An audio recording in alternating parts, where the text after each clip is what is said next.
एक फिल्मी कलाकार हैं,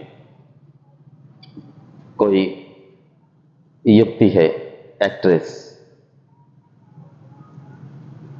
उन्होंने, एक पत्रकार ने पूछा कि तुम ऐसी क्या चीज चाहते हो?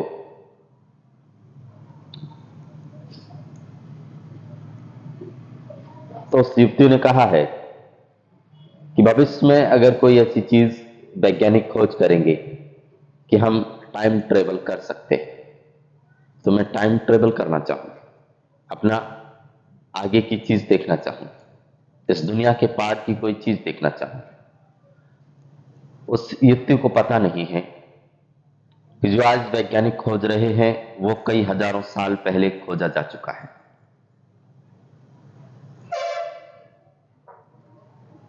टाइम ट्रेवल संभव है, बिल्कुल संभव है, लेकिन उसके लिए वैसा हृदय चाहिए, हमारी वैसी तैयारी चाहिए। ऐसे ही टाइम ट्रेवल नहीं किया जाता कि बातों से कोई कह दे कि मुझे टाइम ट्रेवल करना है। निश्चित ही किया जा सकता है।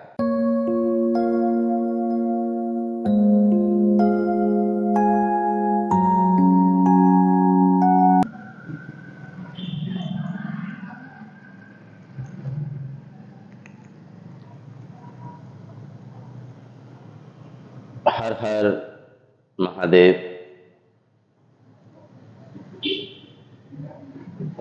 जय श्री भैरव धाम सरकार की।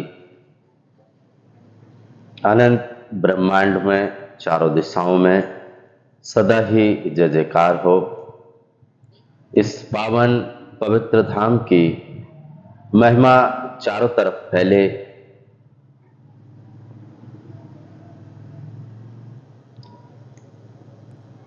जितने भी भगवान भैरव धाम सरकार के जितने भी भक्त हैं, मैं उन सभी को प्रणाम करता हूं। मेरे प्रणाम स्वीकार करें।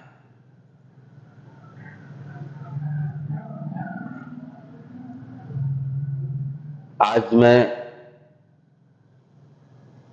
चर्चा शुरू करने से पहले एक छोटी सी कहानी मुझे याद आई है, वो मैं आपसे कहूं। फिर हम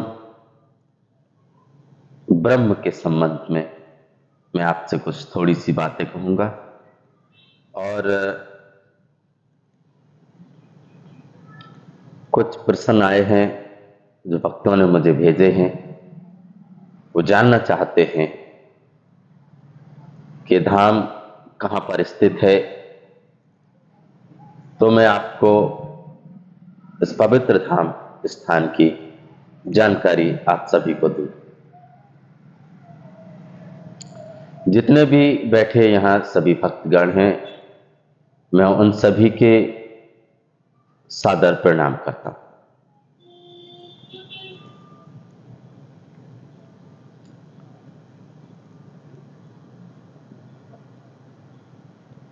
एक छोटी सी कहानी से मैं शुरू करूं।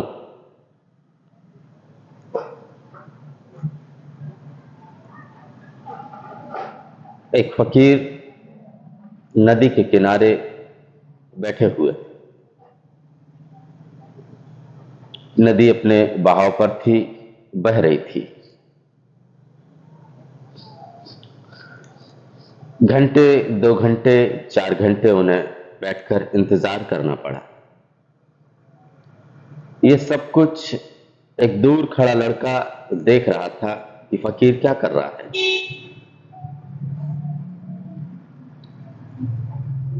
उस लड़के से रहा नहीं गया, वो फकीर के पास आया। उसने कहा कि बाबा, तुम्हें नदी के पार जाना है तो जाते क्यों नहीं, बैठे क्यों हो? मैं तुम्हें 4 घंटे से देख रहा हूं। उस फकीर ने कहा कि मैं नदी के पार तो जाना चाहता हूं, लेकिन ये नदी बह जाए तो मैं फिर पार करूं। तो युवक ने कहा कि आप भी कैसी पागलों जैसी बातें कर रहे हैं। नदी तो अनंत है, ये तो बहती रहेगी। हमें चलती हुई नदी में पार करना होता है।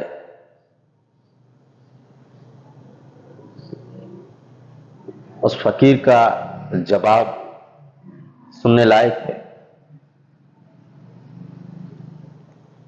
उस फकीर ने कहा कि बेटे, जब नदी चल रही है तभी पार करना होता है, तो फिर तुम किसके इंतजार में हो? तुम किस शुभ मुहूर्त के इंतजार में बैठे हो? तुम भी इस भवसागर से पार कर जाओ। तुम भी तो सोच रहे हो बैठे बैठे कब हमारी परेशानियां खत्म होंगी, कब हमारे जीवन से दुख जाएगा, कब हमारे जीवन से तनाव जाएगा, तब हम भगवान की भक्ति करेंगे। और बैठे हो इंतजार में। वो घड़ी कब आएगी? इसलिए मैं तुमसे कहता हूं कि अभी शुरू करो। चाहे कोई बालपन में हो या युवा हो या युक्ति हो, बुढ़ापे का इंतजार मत करिएगा। समय का कोई भी भरोसा नहीं। समय पल पल में अपनी गति बदलता है। अगर ये सूत्र हमने समझ लिया तो शायद हम अपने जीवन में बहुत उन्नति कर सकते हैं। समय की अपनी गति है, वो अपनी गति से चलेगा, हमारे कहने से नहीं चलता।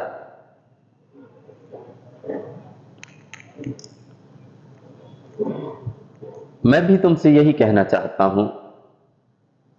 हम यहां सभी युवा हैं। नई उमंग है, नई ताजगी है, नई ऊर्जा है। उस ऊर्जा को हम कहां लगा रहे हैं? उस ऊर्जा को हम व्यर्थ की चीजों में खर्च कर रहे हैं। उस ऊर्जा से हम तनाव के अलावा और कुछ भी हासिल नहीं कर रहे हैं। वो ऊर्जा परमात्मा तक पहुंच सकती थी। हम जब हारे थके रात सो जाते हैं, सुबह हमें ऊर्जा से भरपूर हम उठ जाते हैं।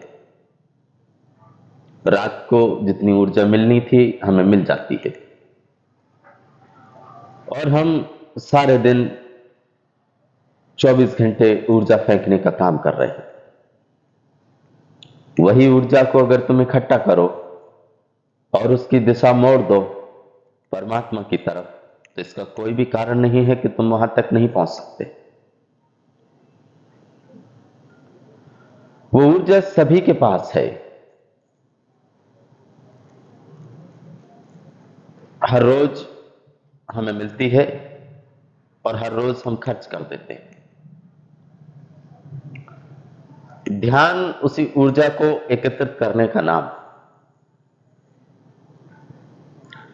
ध्यान में ऊर्जा इकट्ठी होती है और बाकी सब कार्यों में ऊर्जा का हरण होता है, ऊर्जा छीन होती है। कोई फिल्में देखने में व्यस्त है, कोई मोबाइल में गेम चलाने में व्यस्त है, कोई कहीं घूमने में व्यस्त है।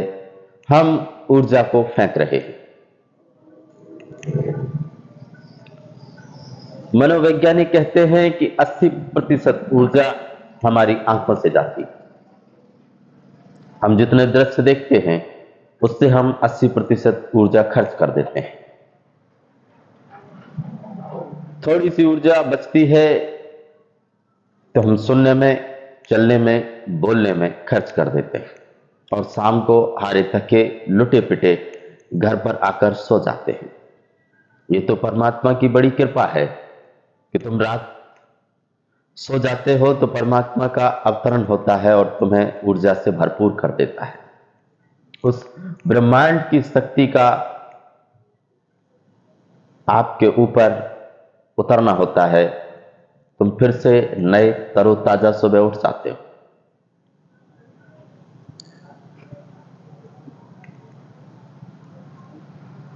कहने के लिए कुछ भी शेष रहा नहीं है। अगर हम बहुत गौर से सोचें तो कहने के लिए कुछ भी शेष नहीं बचा है। करीब करीब सब कुछ कहा जा चुका है, लेकिन मैं तुमसे कह दे रहा हूं, कितना भी कहना हुआ हो, कितना भी हमने शास्त्र पढ़े हों, कितने भी हमने उपनिषद कंठस्थ कर लिए हों, लेकिन जो सत्य है उसे कभी नहीं कहा जा सका। उसे कहने का तरीका नहीं है, उसे जनाया नहीं जा सकता, उसे बताया नहीं जा सकता, उसको महसूस किया जा सकता है, उसको जिया जा सकता है, उसमें हुआ जा सकता है, लेकिन बताया नहीं जा सकता।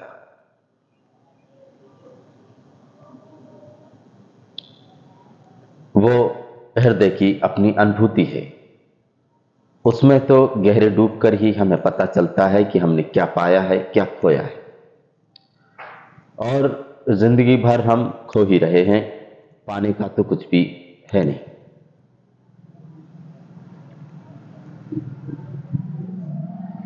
मैंने सुना है एक छोटे से आश्रम में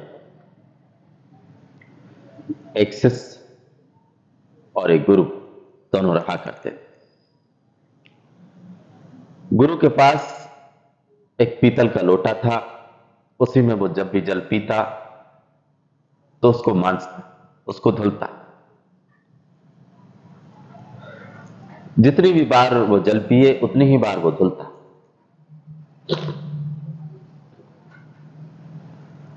शिष्य बड़ा हैरान था कि ये बार बार धोने का क्या मतलब है, एक बार धुलो, 2 बार धुल लो, तुम तो 10 बार पानी पियोगे, 10 बार ही धुलोगे।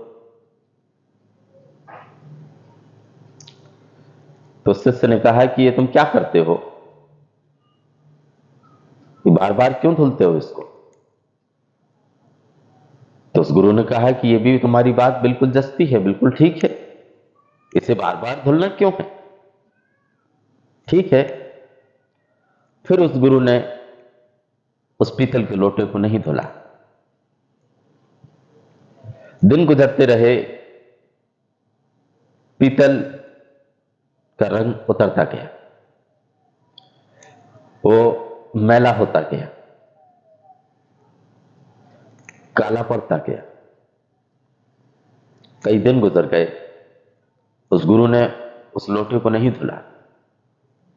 फिर बहुत बेकार लगने लगा।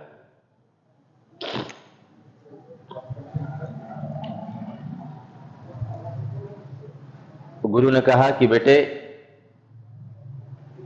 इस लोटे को धुल के लाओ, मुझे जल पीना है। शिष्य गया, उसने उस लोटे को धुला, लेकिन धुला फिर भी उसकी चमक वापस नहीं आई। उस गुरु के पास आया, उसने गुरु से कहा कि ये मैंने इसको अच्छे से धुला, लेकिन ये पहले जैसा नहीं है। ये तो उस गुरु ने कहा कि बेटे मैं तुझे यही तो समझाना चाहता था कि अगर तुम चीजों को इकट्ठा करते जाओगे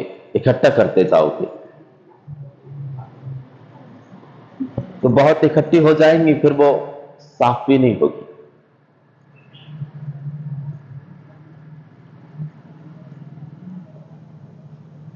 फिर गुरु ने कहा कि तू फिर जा, इसको फिर से धुल के ला। शिष्य फिर गया, फिर उसने बहुत मेहनत की, लेकिन वो लोटा फिर पहले जैसा नहीं हुआ, पहले जैसी चमक नहीं आई। गुरु ने कहा कि बेटे ऐसा ही भक्ति का काम, हर रोज अगर तुम उस परमात्मा का स्मरण करोगे तो तुम्हारे भीतर वासनाएं, इच्छाएं सब साफ होती चली जाएंगी,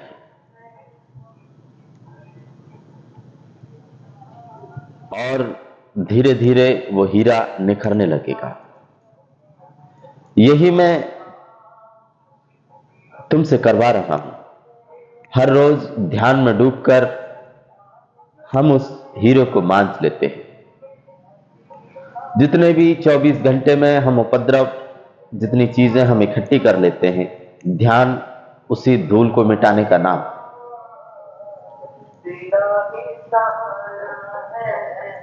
और मैं तुमसे कह दे रहा हूं, अगर हमने जवानी में ये काम नहीं किया तो बुढ़ापे में निश्चित ही तुम पछताओ। फिर उस वक्त ना कोई ऊर्जा होगी, ना शरीर काम करेगा, और मन अपने वेग पर है। मन की कोई उम्र नहीं होती है, ये तो आप सभी जानते हैं। बहुत बुद्धिमान लोग बैठे हैं, ये तो आप सभी परिचित हैं इस बात से। हम सब कभी कहा ही करते हैं कि मन की कोई उम्र नहीं होती, लेकिन शरीर की तो उम्र होती है। शरीर से जितने तुम उपद्रव खड़े कर लोगे जवानी में, युवापन में, वो बुढ़ापे में बड़े पछताएंगे। तो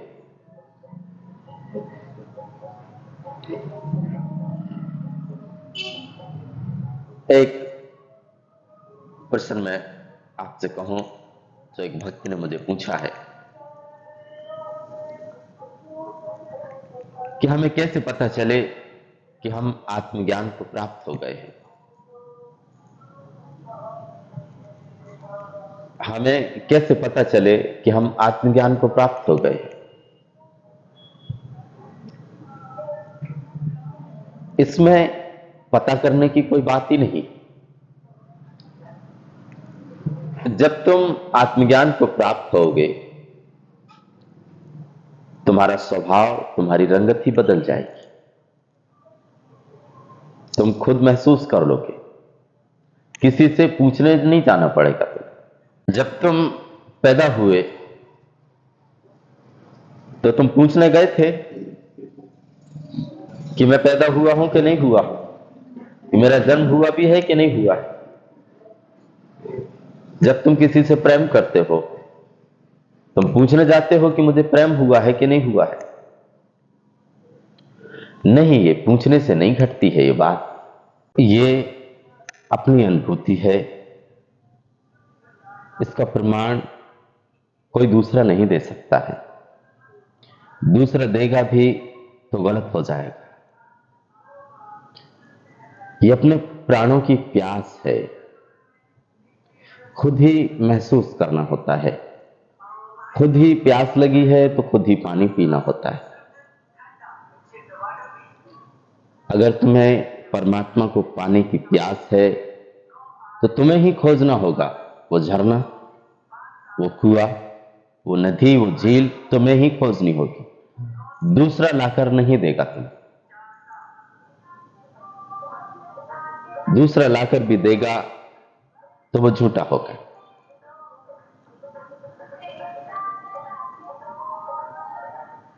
तो उन्होंने बहुत आशा भर के मुझसे प्रश्न किया।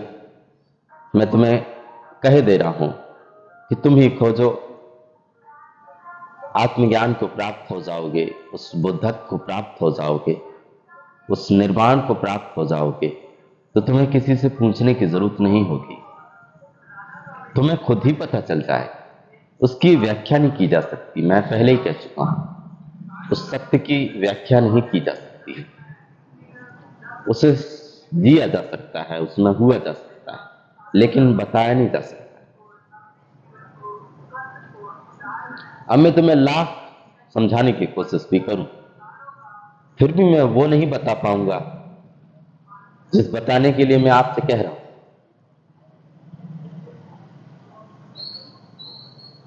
अब हम ध्यान के लिए बैठेंगे, तो सबसे पहले ध्यान के संबंध में 2-3 बातें बताऊं मैं आपको। पहली तो बात,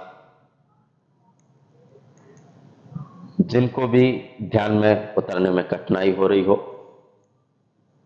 कोई तनाव पैदा हो रहा हो, कोई डिप्रेशन हो, तो मुझसे पूछ सकते हैं, मुझे लिखकर भेज सकते हैं। और दूसरी चीज ये कि ध्यान में जब हम 10 मिनट के ऊपर होते हैं तो हमारी बॉडी शून्य हो जाती है, हमारे पैर शून्य पड़ने लगते हैं, हाथ पैरों में चींटी रेंगने लगती हैं, वो शुभ लक्षण है। उसमें कोई भी तकलीफ नहीं लेनी है, बस हमें उतरते जाना है। और तीसरी बात यह है कि इस दुनिया का सबसे सर्वोत्तम उपाय है ध्यान, मेडिटेशन। उसको हम भूल गए हैं। कृपया करें, उसके लिए हर रोज 24 घंटे में 1 घंटा निकालें, अपने जीवन को थोड़ी नई प्रकाश की तरफ ले चलें। बहुत हो चुका है इंतजार, बहुत कर ली हमने फालतू की बातें, बहुत चीजों में उलझ गए हैं। अब मैं तुम्हें एक मार्ग दे रहा हूं। ये मैं नहीं दे रहा हूं, ये परंपरागत चला आ रहा है। मैं तो सिर्फ आपको बता रहा हूं। अब हम ध्यान के लिए बैठेंगे, तो थोड़ी थोड़ी से जगह कर लें और शांति से बैठ जाए। बिल्कुल शांति से बैठे रहे, कोई भी हलचल न करे। हाँ, आप वहां कोने में मत बैठिए, यहां आ जाइए, ताकि मैं जो सुझाव दूंगा आप सुन सकें उनको। अपनी तरफ से कुछ भी नहीं करना है, जैसे मैं सुझाव दूं बस वैसे ही अनुभव करते जाना।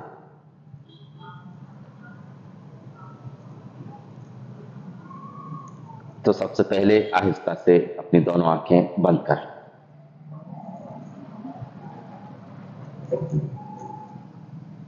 बिल्कुल पलकों को छोड़ देना है। शांत, कुछ भी नहीं करना है, सिर्फ शांत पलकों को छोड़ दें और शांत बैठे रहे। 1 मिनट के लिए शांत बैठे रहे।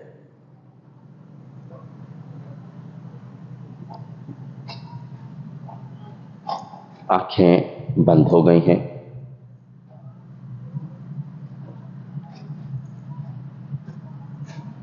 कुछ भी नहीं करना है, सिर्फ शांत बैठे रहे।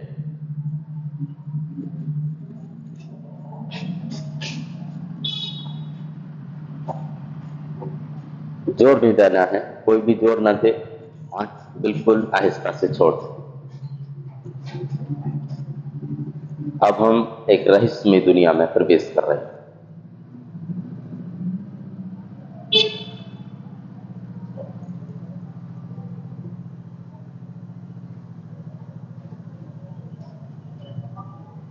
बिल्कुल शांत चुपचाप बैठे रहें।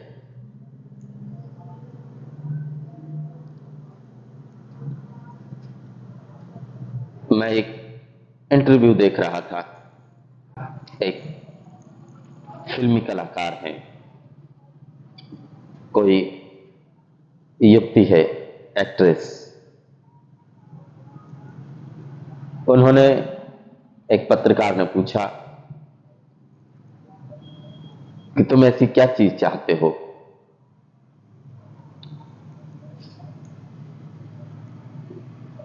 तो उस युवती ने कहा है कि भविष्य में अगर कोई ऐसी चीज वैज्ञानिक खोज करेंगे कि हम टाइम ट्रेवल कर सकते, तो मैं टाइम ट्रेवल करना चाहूंगा, अपना आगे की चीज देखना चाहूंगा, इस दुनिया के पार्ट की कोई चीज देखना चाहूंगा।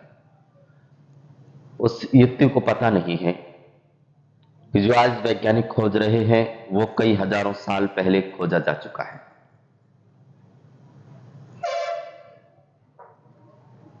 टाइम ट्रेवल संभव है, बिल्कुल संभव है, लेकिन उसके लिए वैसा हृदय चाहिए, हमारी वैसी तैयारी चाहिए। ऐसे ही टाइम ट्रेवल नहीं किया जाता कि बातों से कोई कह दे कि मुझे टाइम ट्रेवल करना है। निश्चित ही किया जा सकता है। मैं बिल्कुल तैयार हूं, जिनको भी टाइम ट्रेवल करना हो वो बिल्कुल मेरे पास आ सकते हैं।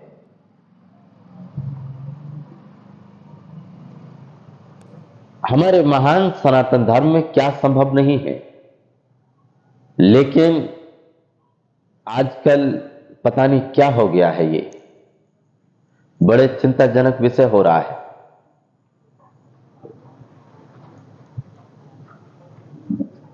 उसको खिलौने की तरह ले रहे हैं। खिलौना नहीं है वो, जब तुम उसमें उतरोगे तो उसकी खूबियां तुम्हें पता चलेगी, तुम्हारी आंखें फटी की फटी रह जाएगी। कोई मामूली धर्म नहीं है ये, वो हम सबको घेरे हुए है, हमारा जीवन चलता है उससे। एक एक कण कण को, पूरे ब्रह्मांड को घेरे हुए है सनातन।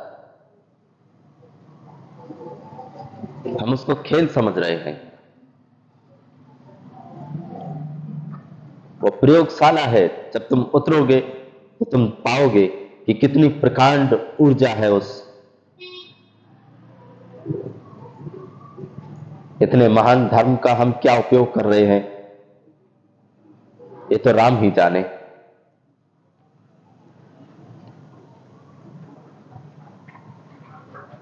अब हम शांति से बैठे रहें और ये महसूस करें, मेरा शरीर शांत हो रहा है, मेरा शरीर शांत हो रहा है,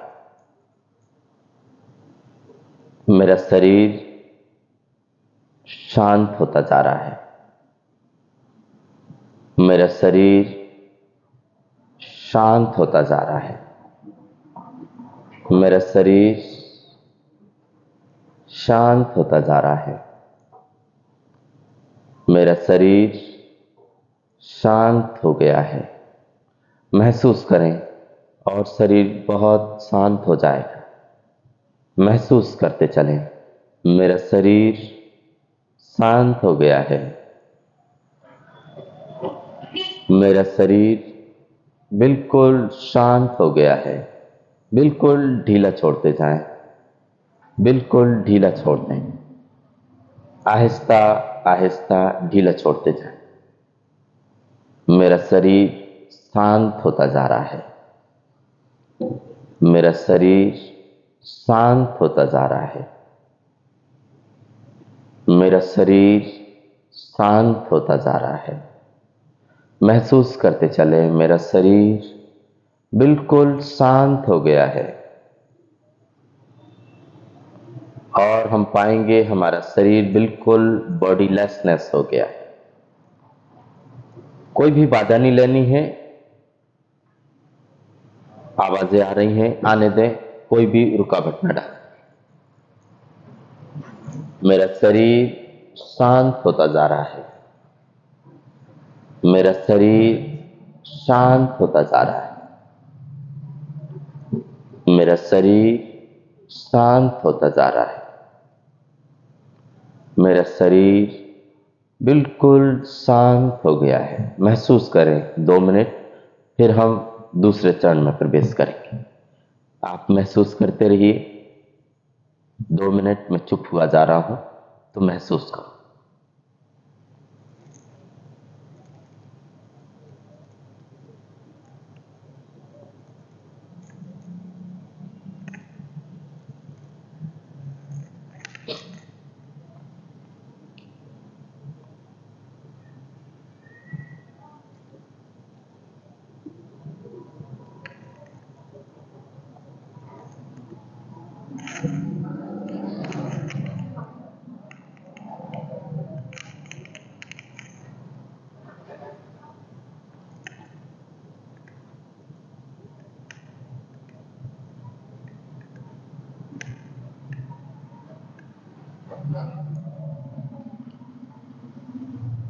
मेरा शरीर शांत हो गया है, मेरा शरीर बिल्कुल शांत हो गया है। बिल्कुल छोड़ दें, जैसे शरीर है ही नहीं। कोई भी पकड़ न रखें, वरना ध्यान में बाधा होगी, कोई भी परिणाम नहीं आए। शरीर को बिल्कुल ही छोड़ देना है। एक दिन छोड़ ही जाना है तो तैयारी शुरू करो। आज नहीं कल छोड़ ही जाना है, तो फिर उस सत्य की, उस ब्रह्म की तैयारी शुरू करो जो सदा से मौजूद है, जिसे खोज लेने के बाद संपूर्ण तुम्हारी जो आत्मा है उसको तुम पालोगे। तो सभी के हृदय में वास करती है वो एक ही ऊर्जा, उसको तुम पा जाओगे।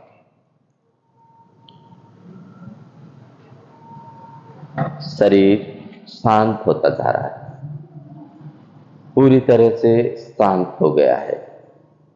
धीरे धीरे से छोड़ते चले, बिल्कुल शांत हो गया है।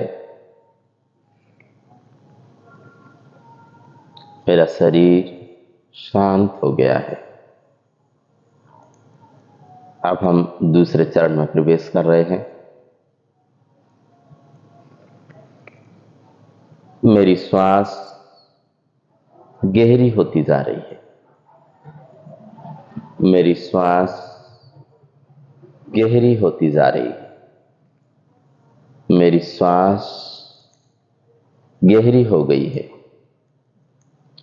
मेरी श्वास गहरी होती जा रही है। महसूस करते चलें, मेरी श्वास और गहरी होती जा रही है, और गहरी होती जा रही है, और गहरी होती जा रही है। मेरी श्वास और गहरी होती जा रही है। मेरी श्वास गहरी होती जा रही है। मेरी श्वास गहरी होती जा रही है। श्वास के गहरे होते ही सब शून्य में चला जाएगा। हमारा शरीर बिल्कुल शांत हो गया है। श्वास शांत हो गई है तो विचार भी बहुत कम हो जाएंगे। जोर नहीं देना है श्वास पे, जैसे चल रही है बस चलती रहे, सिर्फ देखना मात्र है। एक साक्षी भाव, दृष्टा भाव ले आए कि श्वास चल रही है, आ रही है, जा रही है, मैं सिर्फ देख रहा। जैसे कोई और श्वास ले रहा है, मैं सिर्फ देख रहा। और ये निश्चित ही है श्वास तुम नहीं लेते हो, श्वास कोई और ले रहा है। श्वास शांत होती जा रही है और आहिस्ता आहिस्ता श्वास शांत हो गई है, बिल्कुल शांत हो गई है। मैं 2 मिनट चुप हुआ जा रहा हूं और तुम महसूस करो, मेरा शरीर बिल्कुल शांत हो गया है। मेरी श्वास शांत हो गई है, बिल्कुल शांत होती जा रही है। महसूस करें, फिर हम तीसरे चरण में प्रवेश करेंगे।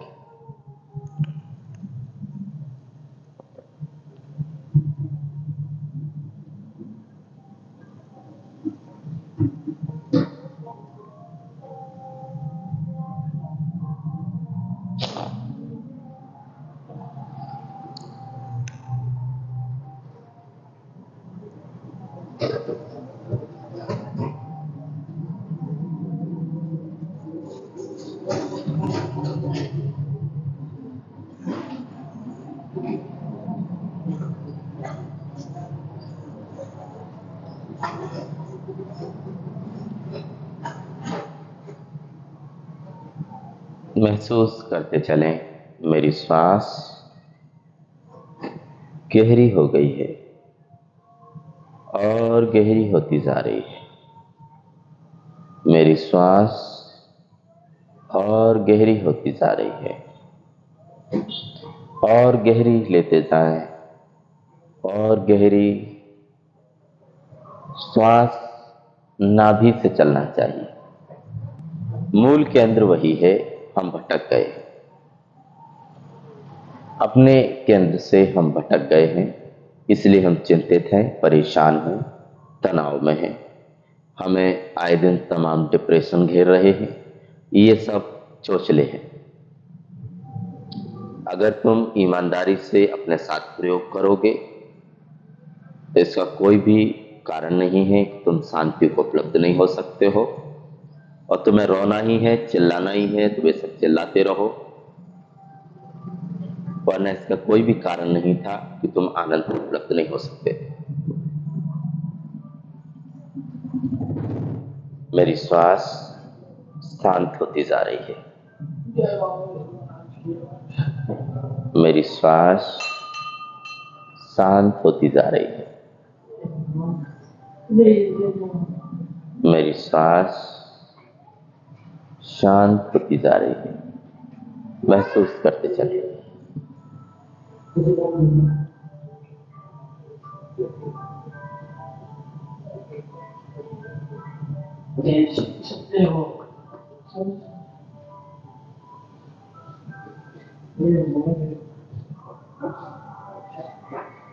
बिल्कुल शांत छोड़ देना है। मेरी श्वास शांत होती जा रही है। मेरी श्वास शांत होती जा रही है।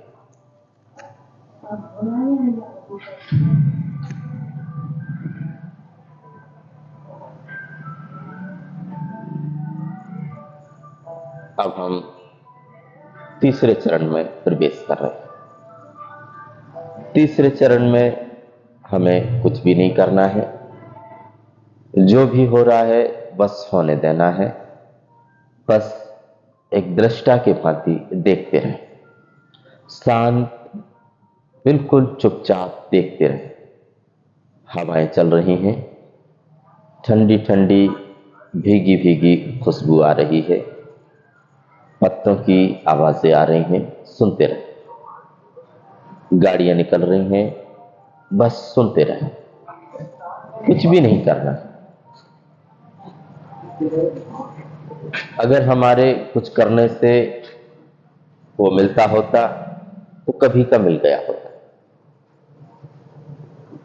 निश्चित ही है कि हमारा करना पूरा नहीं हो पा रहा है, तो क्यों ना हम ना करने की अवस्था को पाए, जिसमें कुछ भी नहीं किया जा सकता है, जिसमें दृष्टा की भांति सिर्फ देखा जा सकता है। और मैं निश्चित कह सकता हूं कि उसी घड़ी परमात्मा तुम्हारे हृदय में पैदा होने लगेगा। उसके द्वार, उसके पट खुलने लगेंगे। कुछ भी करना हमें परमात्मा से दूर ले जाता है। बिल्कुल शांत देखते रहे।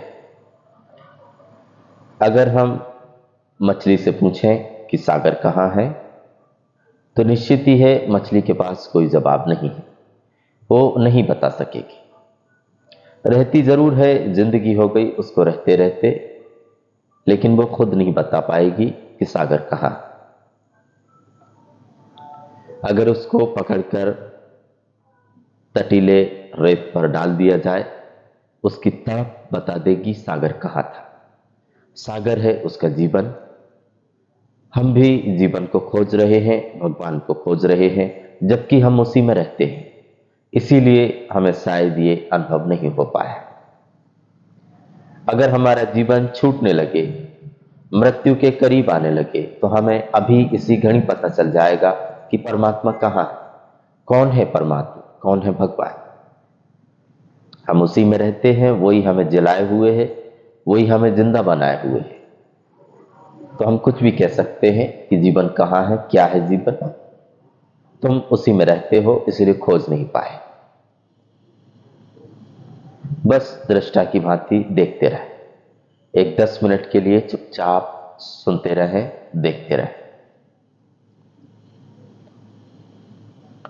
बस शांत बैठे रहे। चुपचाप सब छोड़ देना है। अपनी तरफ से कुछ भी नहीं करना है। शांत बैठे रहे।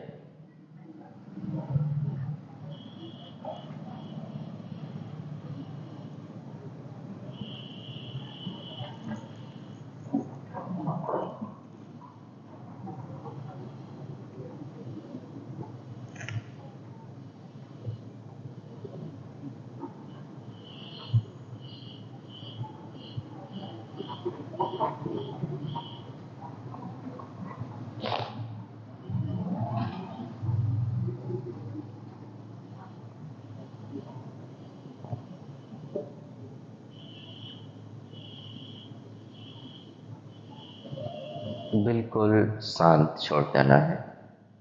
जितना हो सके उतना शांत छोड़ते जाए। बस सुनते रहे। जो भी हो रहा है बस सुनते रहे। पक्षी आवाज कर रहे हैं, बस सुनते रहे। चुपचाप सुनते रहे। और हम धीरे धीरे उस भगवान के घर के बिल्कुल निकट पहुंच जाएंगे। सब जगह मौजूद है, फिर भी हम उसे नहीं खोज पा रहे हैं। ये बड़े आश्चर्य की बात है। ये हमारा दुर्भाग्य हो सकता है कि जो कण कण में विराजमान है उसे हम भी खोज नहीं पा रहे हैं, उसको देख नहीं पा रहे हैं। ये हमारा ही दुर्भाग्य, वरना वो तो सदा से मौजूद है।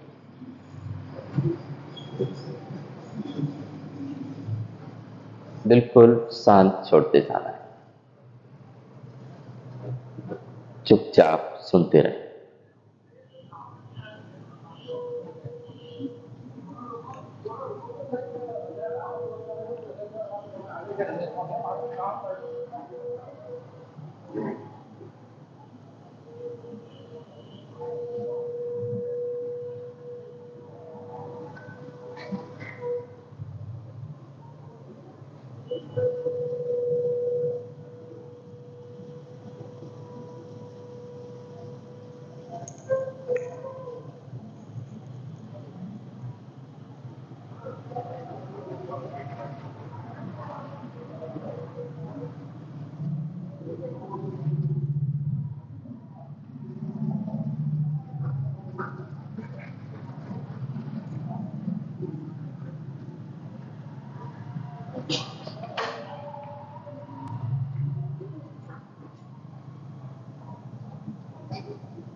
अब आहिस्ता से अपनी दोनों आंखें खोल। बिल्कुल आहिस्ता से अपनी आंखें खोल लें। जोर नहीं देना है। ना खुलती हो तो अपने दोनों हाथ आंखों पर रखें। दबाव ना दें। बिल्कुल आहिस्ता से छुएं और खुल जाएं। जो विधि आज हम ध्यान में उतरे हैं, यही विधि से हम हर रोज प्रयोग कर सकते हैं। हम हर रोज उस आनंद में डूब सकते हैं जहां से प्रेम का, जहां से आनंद का झरना फूटता है।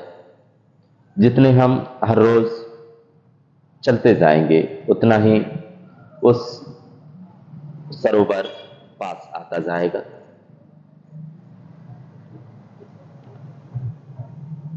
आज का ध्यान पूरा हुआ।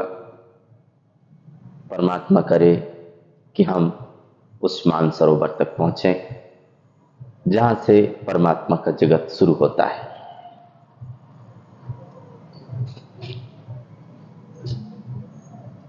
थोड़ी सी बातें आज मैंने आपसे कही हैं। कल भी हम इसी समय पर यहां उपस्थित होंगे। फिर से हम इस आनंद में डूब सकते हैं, इस शांति में डूब सकते हैं।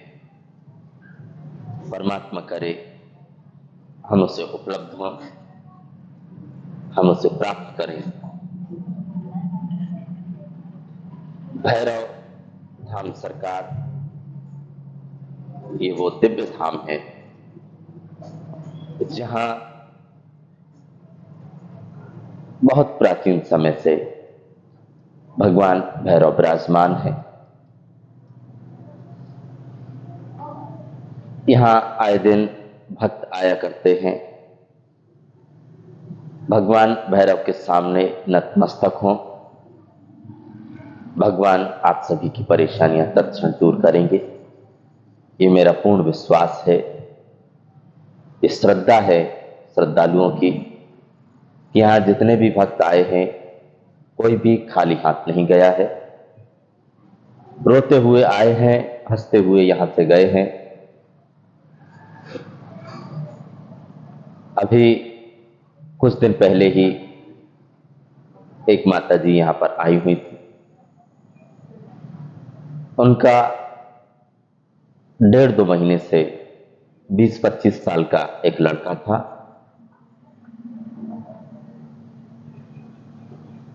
वो कहीं गुम हो गया। बाबा के सामने नतमस्तक हुए, बाबा के सामने अर्जी लगाई और वो वापस घर आ गया है। ये चमत्कार से कम नहीं है। भगवान भैरव की बड़ी असीम कृपा है सभी भक्तों पर। यहाँ सभी आ सकते हैं। भगवान भैरव के चरणों में अर्जी लगा सकते हैं। इसका कोई भी कारण नहीं है कि आप पर कृपा नहीं होगी। आज इतना ही। संपूर्ण ब्रह्मांड को साक्षी मानकर भगवान भैरव को प्रणाम करते हैं। हमारे प्रणाम स्वीकार करें।